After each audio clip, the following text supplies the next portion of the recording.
listening to She Speaks Talk Radio, where women's words are changing the world.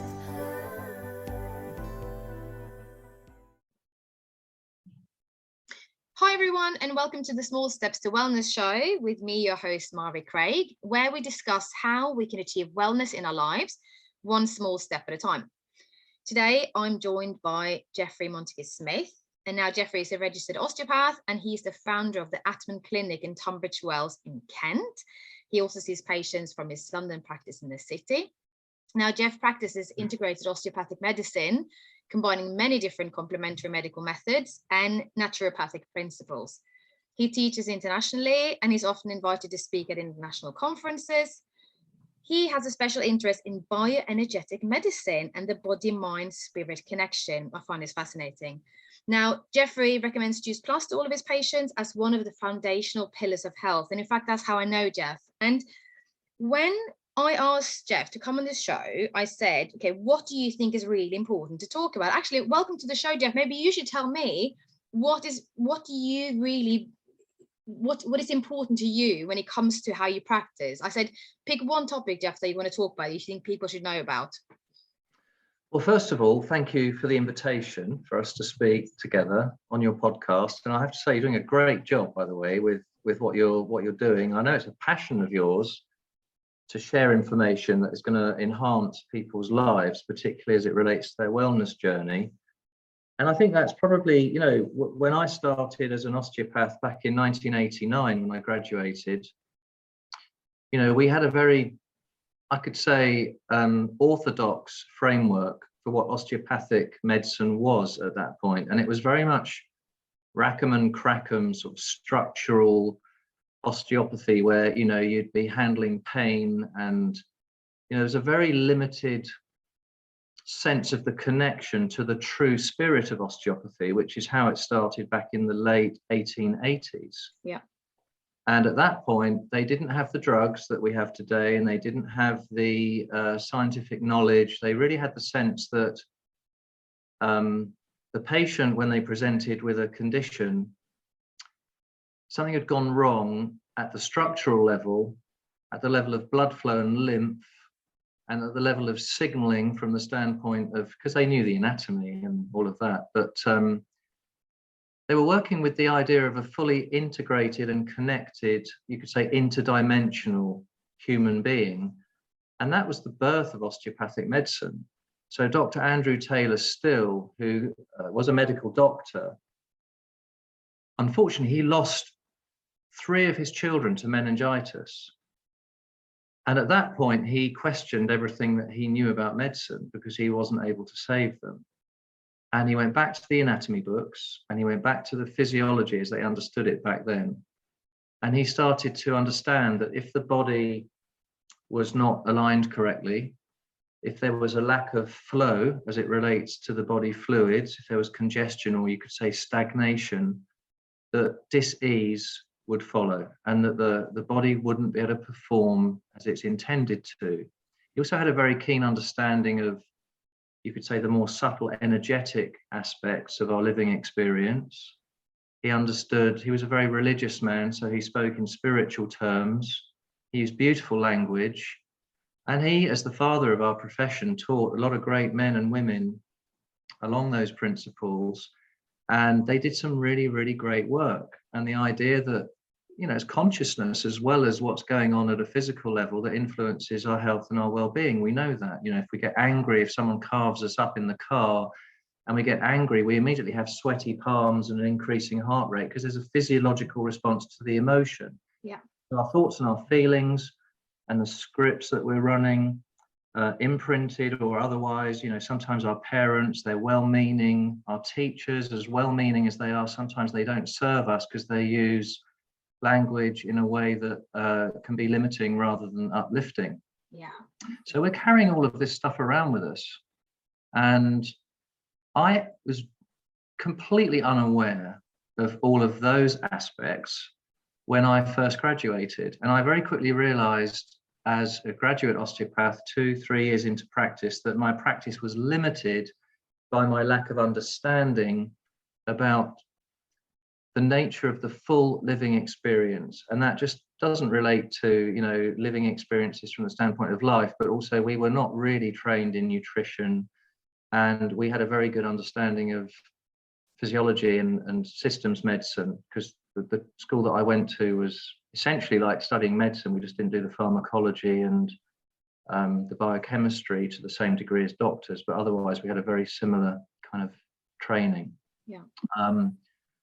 So I think I realized, and my journey towards this point now, you know, here we are 30 plus years later, you realize that it's so important to honor the fact that we are interdimensional beings and we have multiple aspects of our living experience that all need to be nurtured and nourished simultaneously. So that's really how I work now. And I have a very keen understanding of the fact that future medicine is not going to be about biochemistry. It's probably going to be more about biophysics.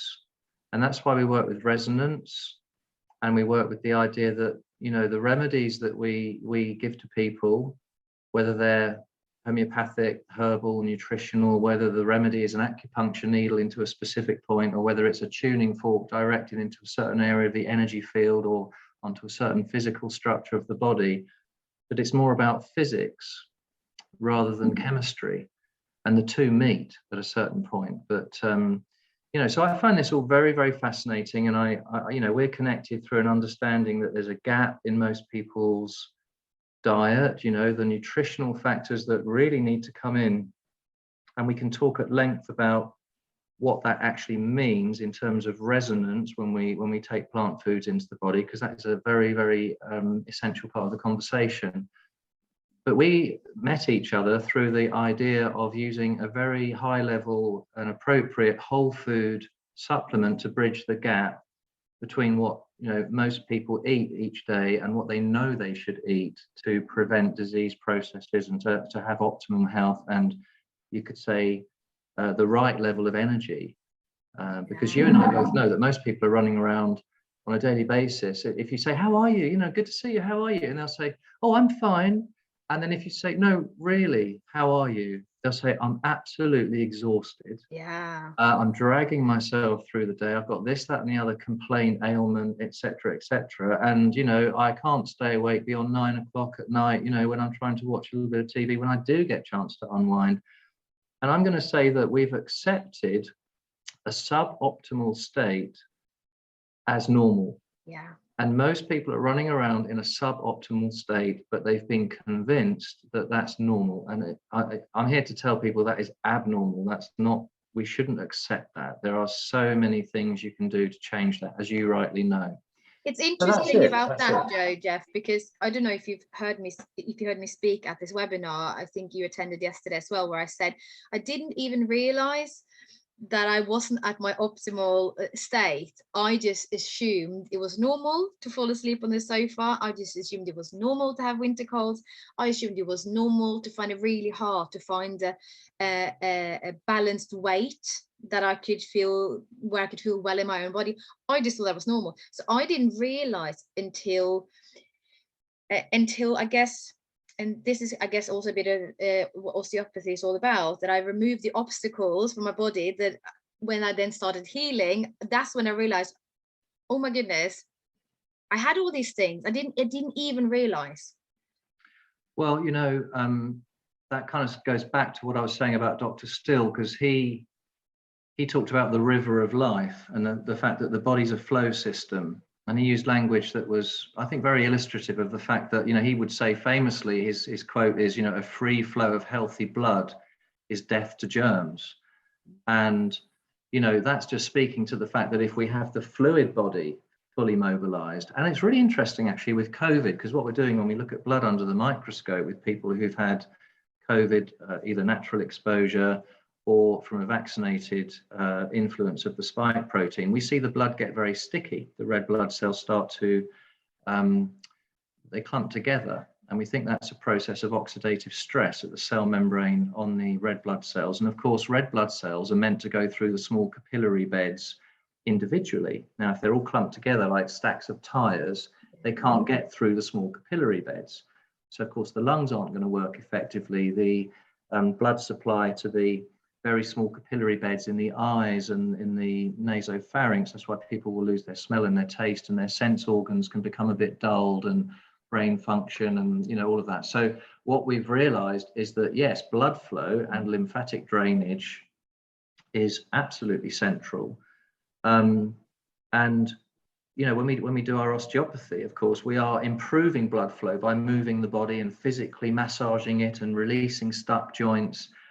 And if that's the level at which you're working, which is very much biomechanical, then you are removing obstacles to cure, and the patient can get better. Yeah. But there are other more subtle obstacles to cure that we need to, and we are the remover of obstacles, actually. And you're doing the same with any advice that you might give someone. And my teacher said to me in the past, he said, look, the tendency to be well and the tendency for us to be perfect as human beings is ever present. It's always there. The light of consciousness and the light of what we are designed to be here on earth is ever present. And if we damage ourselves, if you cut yourself, and then you see the blood and then there's a little bit of a scab that forms, and 2 or 3 weeks later you look back and there's no evidence of the damage because the body has effectively healed itself. Yeah. And you're almost back to perfect. There may be a slight residual mark, but essentially the tendency is programmed into us to restore ourselves back to what we're meant to be. If we are given the right conditions. Exactly. And if there's an obstacle to that cure, then the healing process will be interrupted or slowed down. Yeah. Or you could say if the vitality of the body is in any way impeded, then we're going to start to see the deeper disorders like the cancers and if you think of cancer as a stagnation in a certain organ where there just hasn't been the right information flowing, then it makes sense that we want to find the obstacles to that information that isn't flowing and somehow relieve the person of that blockage. Yeah. And then the body can go to work and it can start to prevent a deeper disease state showing up. That's true for any condition. So that's the philosophy that we work with. Yeah. No, this is really important. I talk to my children about that as well. They're quite young, but when they come, his blood is bleeding, and I said, this is good. You have a look now. The body is actually doing its job. It's what it's supposed to do. It's all good. It's all happening the way it's intended. Well, we see that with fever, don't we? I mean, as parents, when we have our children and, you have a young baby and then the baby gets its first fever, there's an absolute sense of blind panic. I mean, I remember it. I'm, medically sort of competent. And I remember thinking, oh my God, but actually the body's, the first response we have in the human body to any invading pathogen or frequencies, antibiotic or foreign biological agent, if I can call it that, is to mount an immune response, which involves inflammation and heat. So what do? We're programmed, if you like, by society to immediately reach for Calpol and block a process which drives the healing response in a regressive direction.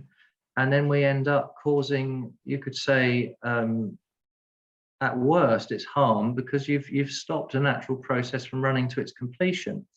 So this is where we have to be very, very careful about how we go about supporting the body in its natural endeavor to bring us wellness, because sometimes we're the obstacle in terms of the actions that we're taking, particularly as it relates to our children. Sometimes we can over-treat.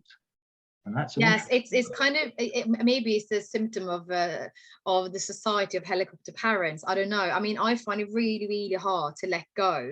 And I've told you this before, that that when my children are in a situation where I sense some sort of danger, less so my eldest, and you explained to me why, but when my youngest is, I don't know how, in a climbing frame, my body physically, my uterus where I carried my child physically hurts. So, and it's hard then to actually find the balance of supporting your children and also letting them experience or letting their bodies do what the body knows, Well, do you have an explanation that satisfies you as to why your uterus would hurt you or you'd feel it there? Do you have a sort of sense of why that happens in your body? If you can, Can you explain that to yourself if you question that process? This is where they've been carried, isn't it? And I have it when I see other people hurting, or other people tell me about a pain they've had, or I visit a friend in hospital who's broken his leg and has also kinds of screws in his foot or whatever.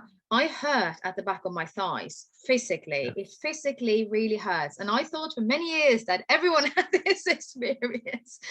So it's a tricky one, because you have to kind of just take a deep breath and realize it's okay. It's not actually happening to you. But yes, the interesting question around that is there's no physical pressure on the uterus. There's no physical influence that would explain the symptom. So the only explanation can be an energetic or a more subtle influence. Now, the second chakra, which is right over the uterus, is of course linked to gestation. It's linked to creation. And now, if you look at your child that you've created and brought into the world, and they're potentially in a dangerous situation, or let's say they're exploring life, finding out what the boundaries are, and you're thinking, oh, that boundary isn't really comfortable for me because I'm here to preserve my child's life, or at least see them to a point where they can look after themselves.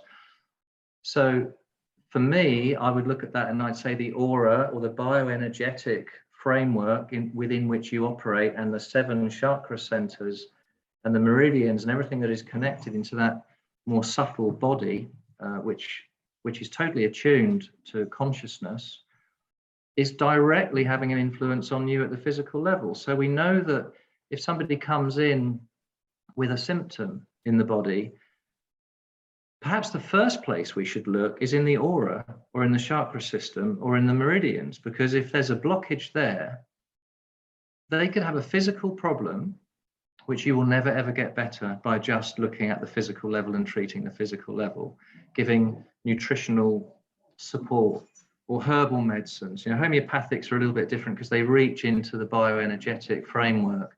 So do the flower remedies. They link to the emotions quite well. And I think the way we can explain this is that if it's true that we are 99.99999% empty space, right? We're not actually really even here that much. If it's true that as human beings, we are here as a result of frequency and vibration, if the realm of quantum physics would tell us that it's only because of frequency that we get to show up physically, we are pure oscillation, we have to understand that the oscillation that comes through the light of, you could say, the aura, is really where the design factors are. And if we don't work with those design factors, if they're a little bit blocked, we're just not going to get that patient better. So if you are going to build a house, you would collect materials to build the house. You'd get bricks and wood, and you'd buy some windows, and you'd get your kitchen and bathroom stuff, and you build a house. Well, that's fine, but they would remain just literally on that plot of land. The builders wouldn't know what to do unless you had a plan. So you get the architect to draw the plan so that the builder knows where to put the bricks and the windows and the bathrooms and everything else. Now, if the architect draws a really good plan, but it rains, and then there's a smudge on the plan, the builder won't know whether it's a door or a window that goes there. So the slightest little smudge on our plan, which sits at a more subtle level, can interfere with the body reproducing itself effectively and staying perfect. Now, the architect can't come up with a plan unless you've had the idea or the concept for the house in the first place, because he won't know what kind of house you want unless you tell him. So we have a situation where I think everything starts at the level of consciousness. Everything starts as an idea. Everything starts as a construct at that more subtle level. We then have the idea or the spirit of the thing that we're looking for, whether that's us or our house. Then we have a plan for it, and then we have to give the materials to the process for things to be perfect. And the best materials are going to get the best results. So that's why with nutrition in the human body, you want to make sure you're putting in the best materials so the body can build itself according to a perfect plan. So that's the explanation that I use, you know, and I think when we have obstacles to cure, it's because something got in and created a smudge. Now, that could be a childhood trauma. You could have had a situation where you lost a grandmother and you were witness to her death, and it caused a shock and a trauma to you at that level because the death moment was tricky, or let's use that as an example. And we know that the lungs are the center of grief and sadness. Now, if you then, you know, get to 13, 14, and you start to experience asthma, from a typical situation, we would start to think about giving inhalers, or you and I would talk about avoiding dairy, and, you know, you go and get some osteopathy and release all the ribs. But what if the deeply held trauma of the witnessing of the grandmother's death and the impact at a conscious level into the lung field is the cause of the asthma? You can never get that asthma better unless you reprogram or erase the energy field and clear the trauma. And that, I think, is the future of medicine, where we sit with our patients and we really understand the process that they've gone through in this life. That's what we're not doing well. Doctors do not have the time for that. That's the sad thing. They've got 5 minutes. Yeah, but you say what we've gone through, but then you could also go as far as to say what your parents have gone through, what your grandparents have gone through, and then we're entering the field of epigenetics, right? Which until you explained it a little bit to me when I came to see you as a patient, it was quite new to me, but I am fascinated by the idea that you can carry trauma with you over generations. And it makes sense. If I carry my child and it's a girl, that girl in my tummy, that's a really layman's term, is already having her eggs to create my grandchildren, which is mind-blowing, but it makes kind of sense then that we could potentially carry trauma with us. Yeah, so the concept of transgenerational inheritance, as it relates to this, I believe it's in the DNA, particularly if you create that child, they're carrying those impulses, and the sperm and the eggs are carrying those impulses for sure. But the transgenerational inheritance components are actually locked up in the field. And what we believe we know, and I'm not saying we do know it, but what we believe we know is that there's 7 generations worth of inheritance. So we have let's say the grandparent has the experience, the trauma, maybe the famine, because there's that famous study where there was the famine and then you could see the obesity showing up in subsequent generations. Yeah. And there are all sorts of examples of that. But the thing is, let's say there's the trauma and it's in the grandparent, and then the parents express a little bit of the bioenergetic, you could say cell memory, and then the grandchildren from those grandparents at the 3rd generation will carry the strongest impulse of that imprint. And then it's in the descendant phase by the 4th generation, because we have a 7 generations worth of inheritance from that standpoint. So it often peaks in the grandchildren. So when a patient comes in, I'm actually very interested in what their grandparents went through for that reason. If we're dealing with a transgenerational pattern, if they say, oh, my mum had thyroid, my grandmother had thyroid, then I want to know what the grandmother wasn't saying or speaking about. I want to know what her secret was, because if she wasn't communicating freely through the throat center, there's every chance that caused her neck problems and her thyroid issue. And if you can find out what that secret was that she had, or the issue that she had that she couldn't really resolve fully by speaking about it, you've got a very good clue as to how to clear it in that patient that sits in front of you. And then it's done for the next generations to follow. So now we're doing transgenerational clearance. And I think it's a really good idea for people who are going to have children. If we're cognizant of all of this, they can come in and they can get themselves cleaned up before they have the next generation. So we can find all these obstacles using the electroacupuncture meridian testing. We can, using the sound and going into the chakra system and checking for the blocked areas, it can all be clarified before they have their own children. And I think that's something we need to really promote as we go forwards with greater understanding of what this all means. I mean, there's so much to say, about all of this, and I think the real, for me, it comes down to a sense of belief, if you like, that the light of the soul is constantly influencing the living moment, and that light, as it comes through, works right through to the cellular level and probably into the DNA structures and everything. And that's why I'm so really careful about choosing the right remedies when we work with people, because the remedy has a frequency and a vibration as well as a physical effect. So when you go to Holland & Barrett and you buy your remedy, it will have a certain frequency that might not be as well integrated as a remedy that's very carefully prepared with the best ingredients by a well-meaning company that isn't thinking purely about profit. So we work with a line of remedies where we know that the people behind the company are coming from a very high place, from a spiritual perspective. They understand what they're here to do in the world, and they are doing that very well, and that's reflected in their remedies.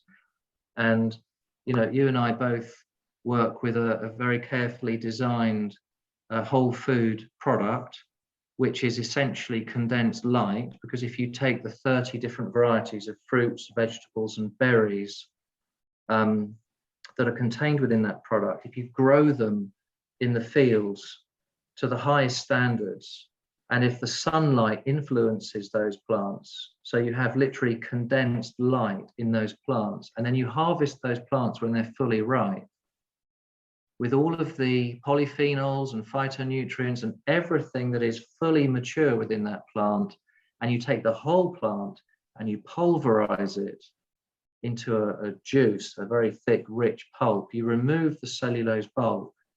If you dry it to be left with a powder that's sugar-free, now you've got condensed light. Now, when you put condensed light into the body, it's recognized immediately as a natural source of those living frequencies that come from the full spectrum of the rainbow. And that's what our cellular matrix goes to work with. The cellular matrix in the body will then build what it needs. We have the pharmacy within.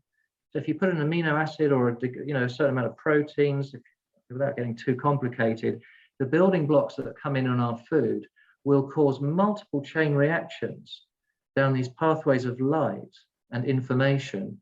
And the body that will then create the glutathione that it needs, and the carnosine that it needs, and the antioxidants, the melatonin and so forth. Out of the substrate that's there, we will create what we need. That's what most people are missing. This is magic. This is how the body is truly magic, that it knows, given the right conditions, it knows what to do. It knows how to function. I mean, it would be pretty bad design otherwise, wouldn't it, really, if we're just left here kind of like, yeah, the body might work, I don't know. It's truly fascinating what it can do given the right conditions. And it's also truly I'm not going to say scary, but I have concerns when the best of science starts messing with that without fully understanding necessarily the downstream impact of what they're doing. I was watching the news last night and they were talking about tomatoes and how tomatoes can be genetically edited. They talked about gene editing now. So it's not genetic modification anymore. They're talking about gene editing so that the tomato that you're going to eat in the future will provide you with vitamin D. That scares the shit out of me. Excuse my language. No, go for it. I'm so worried that we are dancing with the devil at this juncture. We have messed around with things, and that's been very evident in the last couple of years, where we are playing with genes, we're playing with energies, really, that we don't fully understand.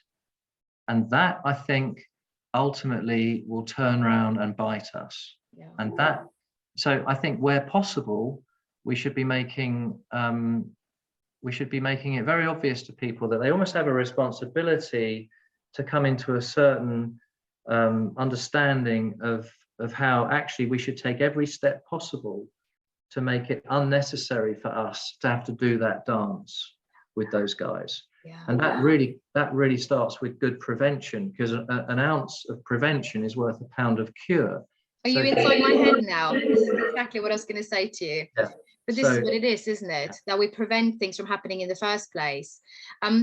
I came to you as a patient a couple of years ago. I mean, I knew you before then. And I remember us talking about, or maybe it was in my head, I can't remember, but the fact that I was paying to see you and having all these treatments, and goodness me, it's shifted a lot for me. But how much I've also saved the national health system by going to see you. But one thing that I found, I'm an open-minded skeptic. And you always tell me those are the best people, right? So I'll remember that. But I came to see you, and I had because this is what we were supposed to talk about, but we both get a bit carried away, I think, when we talk about this, because this is important stuff, right? But so I came to see you and I had my nutrition on point. I was exercising. I was sleeping it's like 8 hours. All the things. I don't have any worries as such. You know, how I'm going to pay my next bill or anything like that. And still, there was things that just weren't right for me. And I'd like you to just explain sort of some of the methods that you use in your clinic. By all means, use me as an example, because there were things that I still don't fully understand what has happened. And I explained it to my very scientific husband, and I said, this is like magic. And he's like, no, it's not. It's blah, blah, blah, blah. And him, who I consider relatively mainstream in many ways, he's like, yeah, that makes perfect sense. And then I talked about frequency medicine and the tuning forks, and I was like, I have no idea what's going on, but it made a difference. So actually frequency medicine, tuning forks, because my daughter had the same experience with you, and she was left saying that this was the best experience she'd ever had. So so where does that come in? So if we sort of work with the idea that light splits into the rainbow, so, you know, light as a concept of a wavelength, if you like, you know, we understand there are various frequencies that come through the light spectrum, ultimately arriving at the level of form. And if you go back to all the creation myths, you know, there was darkness, the void, and then there was the light, and then there was the word or the logos, and then there was creation of form. So, you know, all the great mystical texts are teaching us that, you know, we are created out of vibration. So tuning forks link us into the sound range of that frequency band, which is quite, you know, wide. And of course we can use light as well in terms of different colored lights. There's laser therapy and all sorts of different methods. But fundamentally, if we look at the work of bioresonance and frequency medicine, what we're basically describing is an entry point into the subtle body. So we're acknowledging that there is a template for perfection, which is in the aura and the chakra system, and that can be influenced and interfered with by transgenerational factors, shock, trauma, stuff that we might have experienced. And we can carry that. And then we look at the meridian pathways, and we can say, well, if there's an interface point between what is physical and manifest and what is non-physical and subtle, we could say the meridian pathways are the interface between, you know, structure and non-structure, non-matter. So what we did with you is we have an instrument which is called an EAV instrument. So it's electroacupuncture, according to Dr. Voll, nearly 100 years ago in the 1940s, when he started measuring meridians using a small microcurrent. Now, if you measure a meridian and you find that the meridian is blocked because it can't transmit the current properly, or you find that it's overstimulated, so it's essentially stressed, it's in an acute reactive response in that case. If it's not carrying the energy properly, it's in a chronic blocked response. So we have the idea of yin and yang. Sorry, someone's just come to the door. Now that's measurable, right? So what we can do is we can do a scan of the entire meridian system for the whole body, and we can say, oh, that's really interesting. When we get to your thyroid pathway, we can see that there's you know, an obstacle to the thyroid showing up as perfect. So then what you can do is, using bioresonance, you can start to check to see which remedies would resonate at the right frequency to bring a healing response into the thyroid meridian, and then the information flowing through to the thyroid and the associated structures will be more perfect, unblocked. So what we can do with that way of working is we can very carefully design a protocol for that individual. This is individualized medicine now. We can design an individual program for that patient with remedies that we've measured from them as being appropriate, rather than you going to the practitioner and them attempting to guess at what they might need. Because, you know, so many people will go to practitioners, they'll come out with a wheelbarrow full of supplements that are, you know, probably, you know, quite good at a certain level, but they're not actually maybe the right ones in that moment. And also, the more supplements you throw together, like you put your probiotic and your digestive enzyme, and then you have your liver cleanse and, you know, whatever else, they might energetically be competing with each other to the point where it's not actually as a whole going to work very well for that patient, because the frequencies are off. You end up with a war in heaven. Okay, so once you've got the meridian pathways assessed and measured and treated to the point where there's no block, you can then go a little further out and you can start to scan the body with, we use the tuning forks for that, where you can take an echo using two aluminium tuning forks. You can scan the field of the patient, the aura, the chakra system, and the various organs. And I mean, it's a very involved process, and it's incredible, actually, you know. And we're teaching this now more and more. We're finding more and more practitioners are receptive to the idea of working in this way, whereas, you know, I'd say 10 years ago they'd laugh you out of the room. Now there's an understanding that, you know, the biomagnetic field needs to be fully and properly integrated. So once you've found the point where the energetic disturbance is in the energy field, it'll often relate directly through to the physical body. So we can use steel tuning forks to reset those frequencies when they're off. And that's what your daughter was feeling when I worked on her. She felt I was working off the body, holding the tuning fork in her aura, or, you know, away from the body. And she was able to sense the change that was going on internally, because we were correcting the disturbance that was there in her energy field. And we call that holosonic sound therapy. And a child is not going to make up stuff to you like that. She said to me, it vibrated in my body. Yeah, and then that's it. So the placebo effect, you know, I mean, if you work on horses and dogs, you're going to get, you know, a good response, and they're not expecting anything or having any understanding of what you're doing. It just works, because living organisms all have an energy field, and that energy field can go wrong. And when you make it go right, good things happen. I mean, we've got so many examples of the miraculous once you get the energy field restored, that, you know, and this is what we go into in a lot more detail in our trainings. You know, we've got the case studies there to really scientifically sort of, and documented, you know, to back up what we're doing.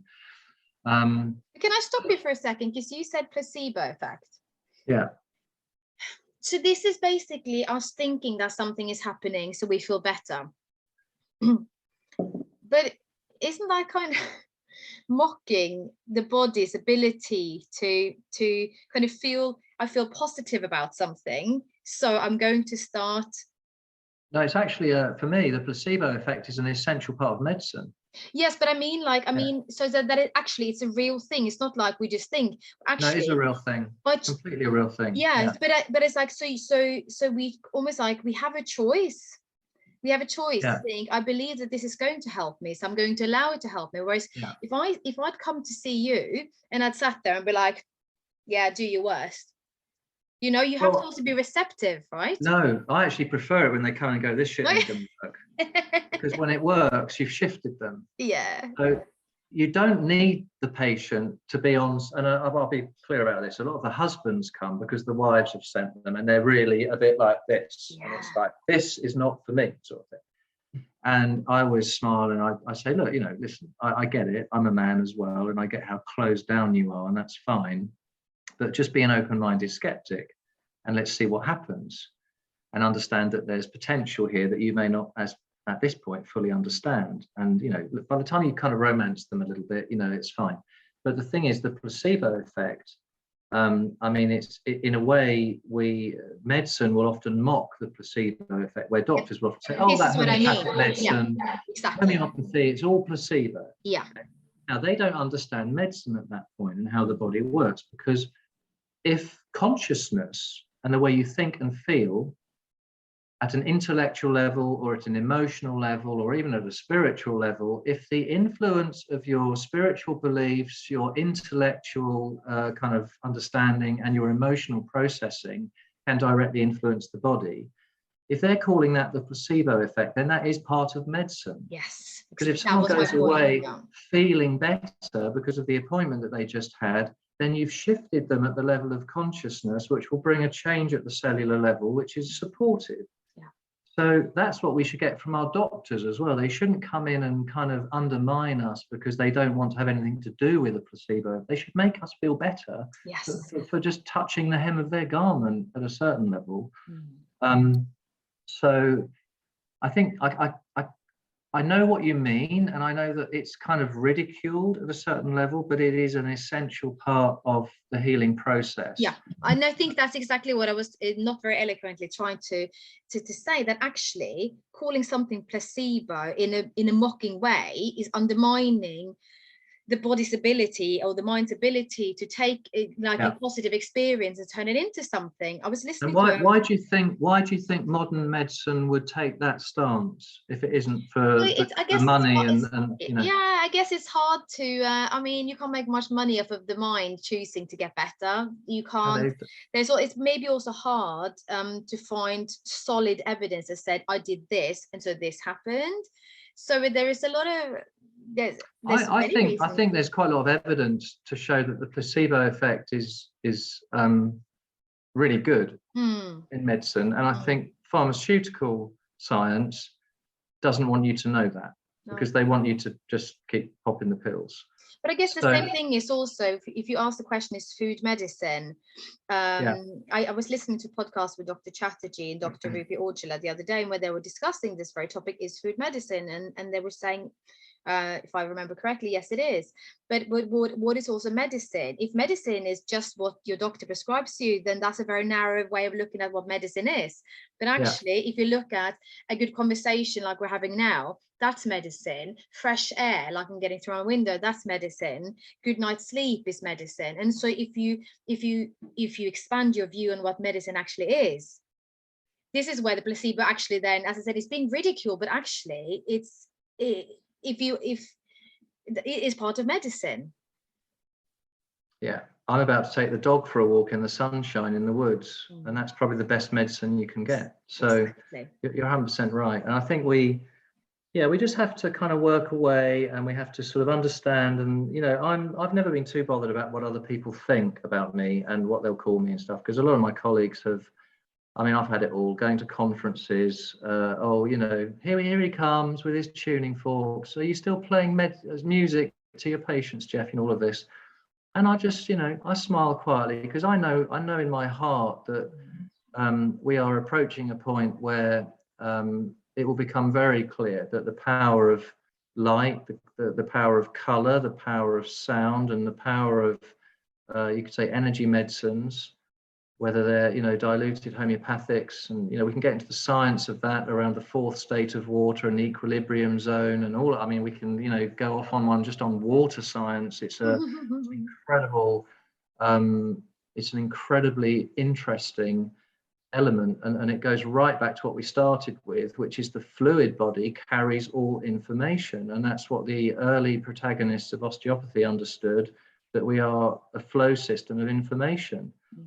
And, you know, you really can't get someone better unless you understand that. And if you don't nourish your body with good information, whether that's the food that you eat or the TV that you watch, you know, you're going to have, you know, just, I mean, look, we know so much about positive thinking. We know now that the influence of the mother's thinking has more of a bearing on the outcome of that baby than the nutrition. There's really good science to say that, you know, if mum's got stinking thinking, that kid is not going to be as healthy, even if she's eating the best organic food possible. So, you know, this is all, we're at a point where I think those sort of concepts are going to break through.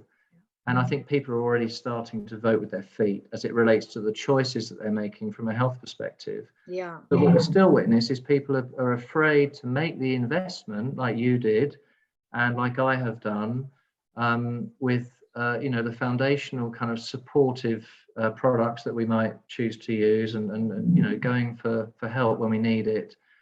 People are really reluctant to invest in that. And, at a certain point, you're going to pay at some point or another, you're paying a price. So I think the prevention piece is key. Yeah. I think you're right. I'm going to let you go in a second. I just want to ask one more thing, but I'm looking out the window and I hear what sounds like thunder, which sounds very strange. So hopefully there's nothing going on in Kent. But no, you've just got our thunder, because we had like really bad black clouds and like torrential rain, and now we've got blue sky and sunshine. So you probably got a bit of that. It's coming my way. I hear it. Okay. Just to finish off, Jeff, you talk about so in your bio is talking about that you recommend Juice Plus to all your patients as one of the foundational pillars of health. Pillars of health, they're often seen as the 4 pillars of health. You need to, eat well, move, sleep, rest. What would your pillars of health be? Should they include anything else? Well, spiritual contentment, I think, is the most important thing, and being fulfilled. I mean, I'm really lucky because I have a lovely life. I've got an amazing family, and we've got a fantastic living process, if you like. I've never had to work a day in my life because I get up to go to my work, which is my hobby. We're rewarded. I think we're rewarded really well in life because we love what we do in life, and I think energy flows. And from the standpoint of finance, we're very, very comfortable, I think, because we have a good flow of energy and because we're aligned to our true purpose. So I think that's really important. But the obvious ones are hydrating, and I'm not as good at that as I would like to think I am. I think I need to do better with that. Certainly exercise, and it needs to be the right sort of exercise for your age as well, because I think a lot of people are too old for the exercise that they're doing. And you could say a lot of young people are actually doing exercise that is unphysiological, and they shouldn't be doing it, and they're damaging themselves in the process. So, sleep is really important because melatonin, and the body heals itself at night. We could talk a lot about brain, lymph, and what goes on during the sleep process. But nourishment, look, if you don't have those light frequencies coming in from those foods, and don't forget, the animals condense those light frequencies just as much as the plant foods do. So, I'm not going to say don't eat beef or pork or whatever, because, if you've got a cow that's been munching on the grass, it's taken that light that's gone to green and it's turned it into the flesh that you would eat if you enjoy a good steak. And there's good in that, for the people that want to do that. So, we've got, I would say, 5 or 6 really key pillars of health. But because I believe that consciousness is paramount, I think ultimately, if you are happy, if you like what you see in the mirror, if you're proud of who you are, if you're carrying no shame, and you go about your work and you serve others and you do good in the world, then I think everything else is pretty easy after that. I like that.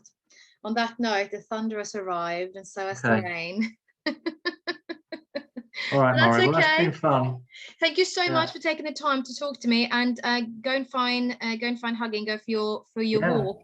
Thank you so much for listening in, everybody. And if people want to get in touch with you, where's the best way to find you? I think the best way, because I'm not very well organized, is to go to the website is www.atmanclinic, ATMAN, atmanclinic.co.uk, and you can find us all there. Fantastic. I'll put it all in the show notes for you also. Thank you so much, Jeff, for your time. Thanks, and I'll see you soon. Take care. Love. Well done. Thanks. You've been listening to the Small Steps to Wellness show with Maury Craig. I am passionate about helping mums get their energy back through simple nutritional changes, because we know that if mummy is happy, the family is happy. If you would like to connect with me, you can find me on Instagram under @smallstepstowellness, or visit my website, smallstepstowellness.info. Speak to you soon.